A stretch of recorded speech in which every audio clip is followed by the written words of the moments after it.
இன்னைக்கு என்ன அப்படின்னா, நேத்து வந்து நான் உப்புமா செய்யலாமாப்பா, ஈஸியா வேலை முடிஞ்சிடும் அப்படின்னு கேட்டேன். உப்புமாவா? அதெல்லாம் மனுஷன் திம்மானா?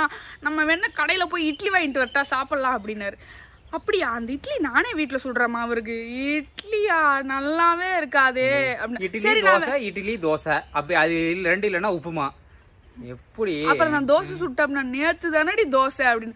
ஆக்சுவலா என் புருஷன் வந்து கல்யாணத்துக்கு முன்னாடி 5 ஸ்டார் ஹோட்டல்ல இங்கிலீஷ் பிரேக்ஃபாஸ்ட் தான் திம்பாரு. டெய்லி காலையில ஃப்ரெஞ்ச் டோஸ்ட், சாலட், ஆம்லெட் அப்படிதான் திம்பாரு. இப்போ நான் தான் இட்லி தோசை உப்புமான்னு போட்டுக்கிட்டு இருக்கேன். கல்யாணத்துக்கு முன்னாடி அதே இட்லி தோசை உப்புமா 3 வேளை சோறு தின்ன காலம் இருக்கு. இப்போ உனக்கு நான் டிஃபன் செஞ்சு கொடுக்கறதே பெருசு. இதுல இட்லி தோசை உப்புமாவா, இட்லி தோசை உப்புமாவான்னு டெய்லி எப்படி திக்கிறது? நீ சமைக்கிற நாளையில இருந்து சரியா? நீ என்ன வெரைட்டி செய்யறன்னு நான் பார்க்க தான் போறேன். இட்லி தோசை உப்புமான்னு எடுத்துட்டு வந்தேன்னு வச்சுக்கவேன்.